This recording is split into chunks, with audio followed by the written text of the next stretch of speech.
Hello YouTube. Today I'll be making an unboxing video and review of the Cube Square-1, which I bought off Cube Depot USA, and I'll put a link in the description for that. And it was the cheapest place I can find it at 699 pennies for the cube itself, and $3 for shipping. Shipping took 4 days, which is pretty fast. It ships from New York, and if you live on the East Coast, it's gonna be quick anyway. Okay, now let's get on with the unboxing. It shipped through USPS first class mail, which is kind of strange because on their website it said 1 to 2 week shipping, but it came in 4 days for me, so I guess it's all dependent on where you live.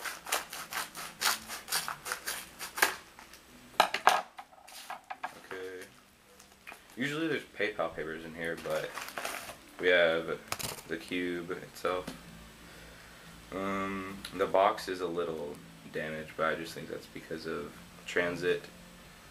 Some Chinese characters, which I don't know how to read. Feels heavy for this size of a cube, but I guess that's expected. Now the reason I decided to get a cube twist over an MF8 Square-1 is I heard that the cube twists have a spring-loaded core, so it's springy and allows for corner cutting abilities, and it's adjustable because it springs. Although it pops more, which it isn't that big of a problem if you just set the tensions correctly. Let's go ahead and open the box. Oh.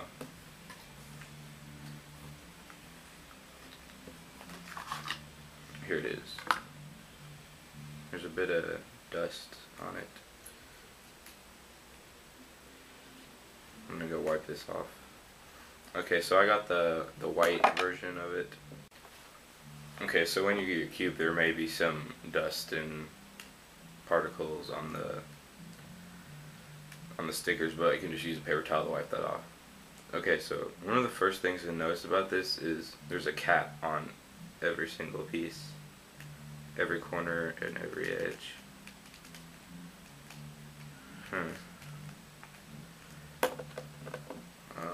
Handy dandy safety pin.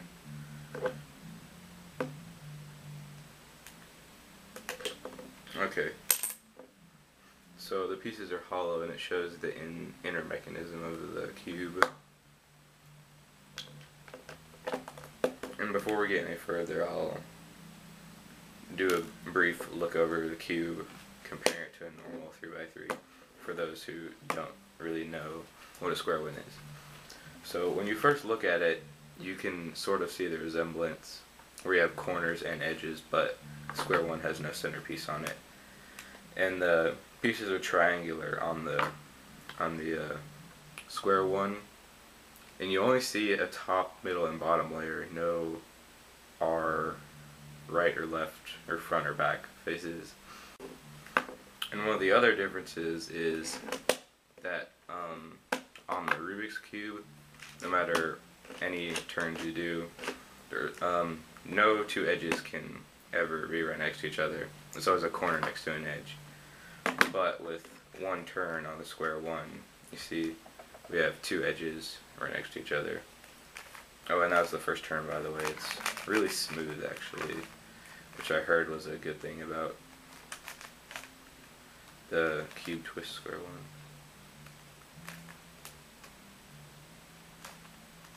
That's pretty neat.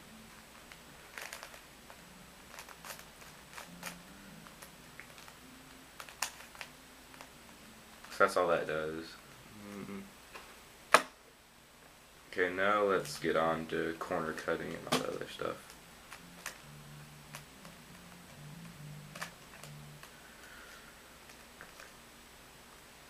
Okay, for corner cutting,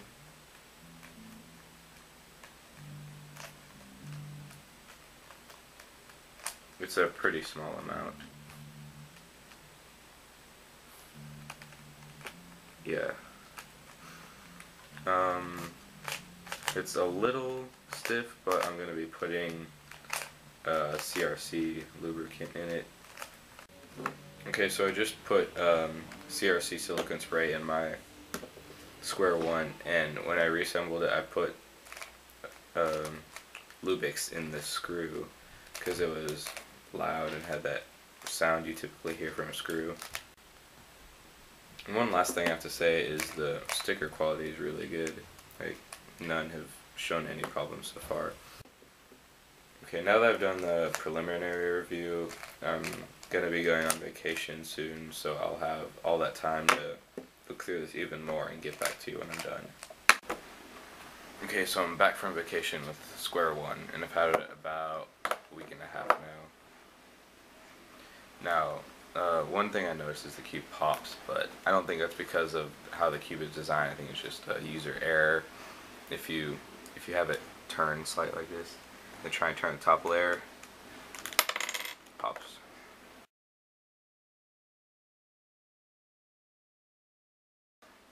And something I noticed about the sticker quality is that some of them are off center a lot, like this yellow edge right here. Yeah, it's way to the left or right, depending on which way you're viewing. And some of the caps are a bit springy when you push on them. I'm not sure why they are. They just are. There might be a mod out there you can do to fix that, but I'm not really sure. I'll probably give it a 7 overall because there are some minor flaws on the cube that make it undesirable, but mostly it's good. Mainly the flaws are springy caps, kind of off-center stickers, and there's a sticker on here, yes, right here, that was chipped. Focus, right there. Yeah, there it is. So I would definitely say it's worth the money, or depending on where you buy it, because I bought it off Cube Depot USA, which has a cheap price and all that. Okay, this is the end of my Square-1 review. Thank you for watching.